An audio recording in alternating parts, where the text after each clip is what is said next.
Hey, this is BFG in Denver. We're at the Australian Consulate supporting Senator Xenophon. Way to go. We support you. We want all the inquiries to happen in Australia as well as in America. So good luck to you.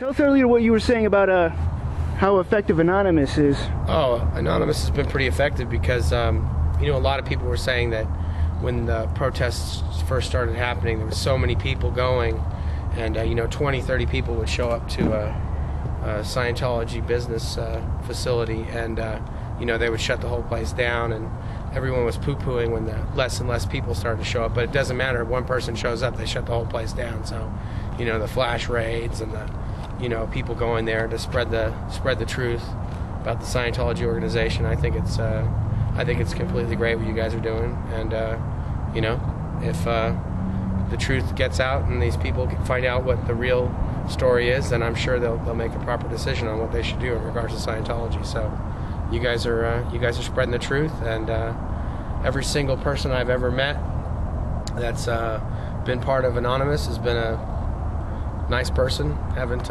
noticed anybody that displayed the characteristics of a terrorist, so I don't know what that's all about. But yeah, I've seen a lot of cupcakes, and I've seen a lot of dancing, and I've seen a lot of lulls, and that's pretty much all I've seen from Anonymous, so it's pretty cool. I have a question. Sure. Do you think that most of the people who are Sea Org members are essentially victims, in the sense of they're completely oblivious to what the truth really is?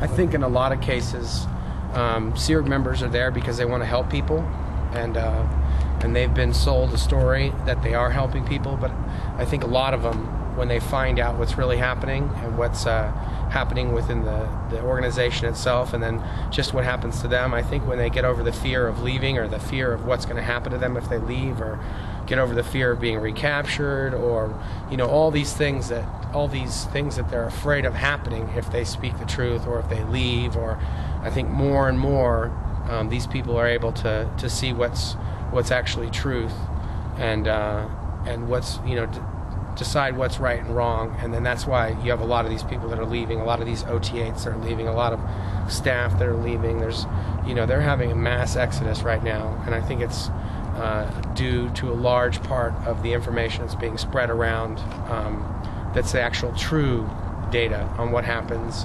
And a lot of these Scientologists, when they hear this stuff, they know it's true, but they just didn't know why it was happening, or they heard the stories, but they didn't know, like, oh, that really does happen in the Sea Org, and that really, you know, everybody who's a Scientologist knows somebody who gave a bunch of money that really didn't have the money, or, you know, had to put another mortgage on their house, and those people are feeling the pain right now. So, you know, when these things come out about it's a business and it's this and it's that, there's a lot of Scientologists that are going, yeah, that's true, you know, but they have this whole thing of the family members that are still in, and their business acquaintances, and it's not something they can easily just walk away from with all these connections. And I think that's, you know, that's why I think if just more information and more information and more information's gotten out, and more inquiries happen, and more people come to contact their local law enforcement, or, you know, these are the types of things that's going to actually make a difference, as opposed to, you know, just trash talking, or, you know. So I think that, you know, I think it's changing. A lot of stuff's changing over the past, I'd say over the past 2 or 3 years. The tide's been turning to, you know, in favor of people finding out what's really happening. And even with these people that are leaving, this, you know, these ex-members that were very, very high up in the organization, they're telling the truth of exactly what happens. And, you know, when you have 10 or 20 or 30 people all saying the exact same thing, there's got to be truth to it. Yeah, you can't have all these people making up all these different stories that are basically the exact same thing in all over the place. Now you've got, you know, a lot of people, when I was saying these things were happening, they're saying, well, that's only in America. No, it's not. It's happening in Australia. It's happening in Canada. It's happening in Russia. It's happening in Hungary. It's happening in London. It's happening all over America. And when more and more people that speak out, the more that truth's going to ring, like, hey, you know, this is not an isolated thing. This is not a bunch of, people that are disgruntled, and even when they say that, they say, oh, that's just a bunch of disgruntled former members. It's like, well, yeah, they've got very good reason to be disgruntled. Right. Some hardcore shit's happened to these people. Yeah, they're disgruntled. No shit.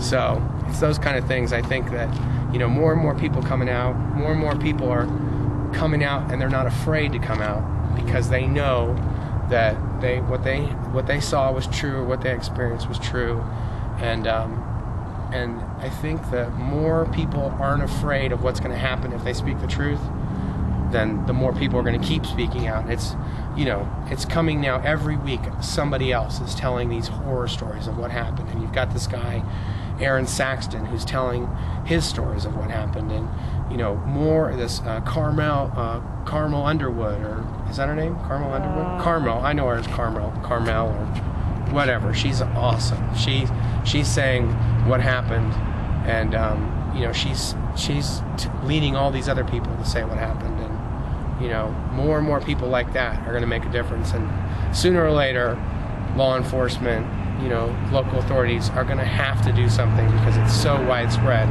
It can't be ignored. It just can't be. Yeah, I think that's the big thing. I think that Scientology found a way to get these people so deeply embedded and dependent on Scientology as an organization and the people who are Scientologists. So to leave, it's incredibly difficult. It doesn't just affect their personal life, it can affect their livelihood, everything. Totally. And so the more people who aren't afraid to come out and speak, the more widespread it becomes, the easier it's going to be for everybody. Totally.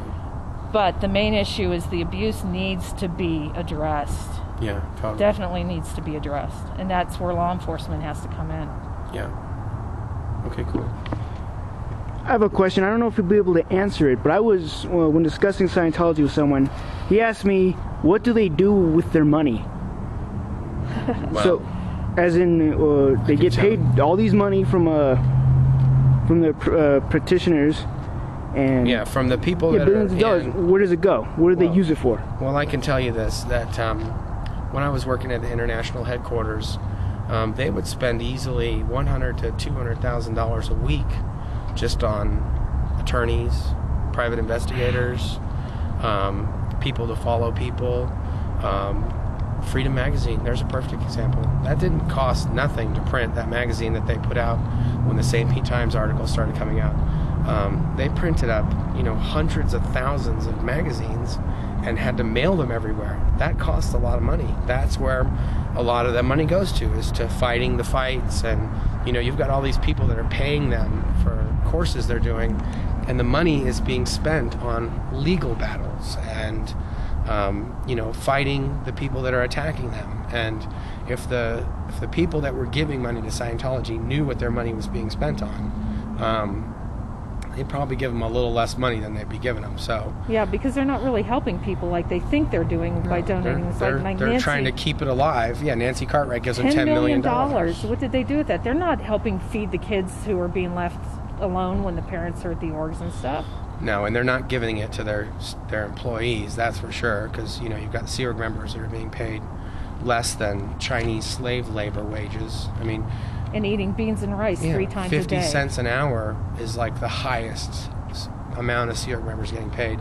And then I have people that were in staff writing me saying, we got paid less than $50. Sometimes we get $15 a week.